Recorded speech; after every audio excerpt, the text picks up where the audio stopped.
Hi, my name is Nancy Pacheco, and today I will be doing a PowerPoint on the Lisbon earthquake of 1755.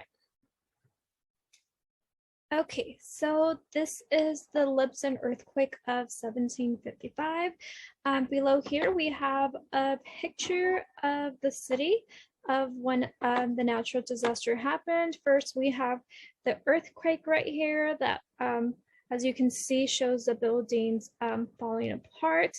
And then right after that, we have the tsunami that hit the city. And right after that, we have the fires that began. Okay, so let's continue. Okay, so Lisbon was a city in Portugal. About 10% of Portugal's 3 million people lived in Lisbon and was one of the biggest ports on the Atlantic Ocean. The city played a critical role in the world trade.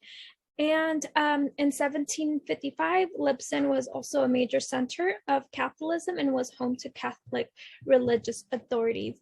And even though that Lisbon, sorry, was one of the wealthiest cities in Europe, corrupt aristocrats and priests wanted to keep it in the Middle Ages compared to surrounding cities that were much more advanced.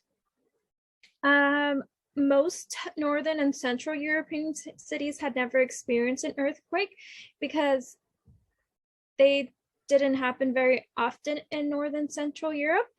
They happen down in Greece and Italy on regular basis, but not that often in those Central Europe. So this is a picture before the earthquake. As you can see how many ships there were here and how the city was right here. And as you can tell, this was a huge part of their port, was one of the biggest in Europe, and this is where all the trade happened. Okay, let's continue.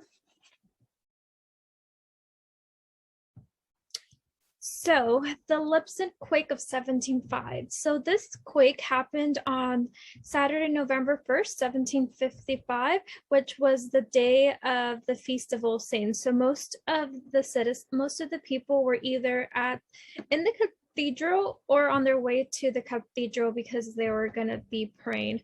The earthquake struck around 9:40, and like I said, most people were on their way to the cathedral or there already. The earthquake lasted about 3 to 6 minutes, and 40 minutes after the quake, the city was struck by a tsunami. As you can see the picture right here. And after the tsunami came the fires. So pretty much the whole city was in a disaster.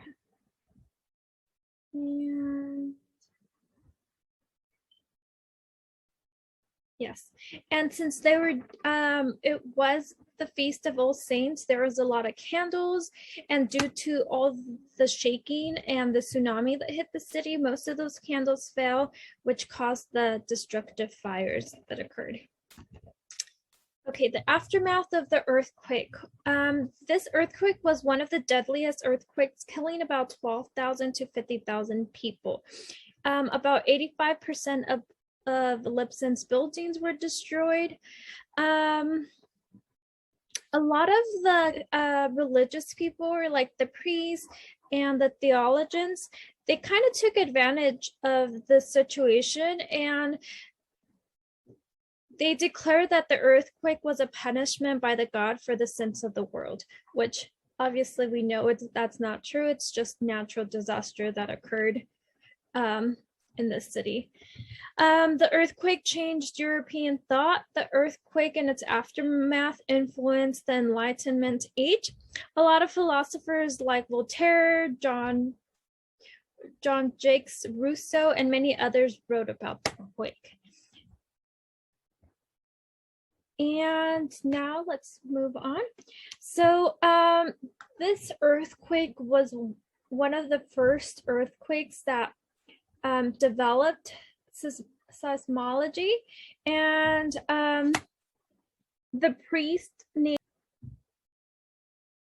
Marcus of Pombal, and he went around the city with a questionnaire pretty much, and he was asking the people all these questions. He wanted to know what time the earthquake began and how long did the earthquake last.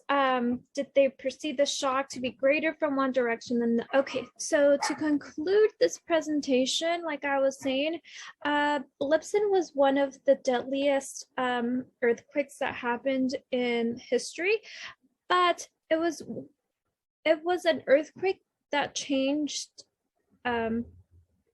European thought. And because of this questionnaire that the priest did, he was one of the forerunners of modern science. Okay, thank you so much. And that was all.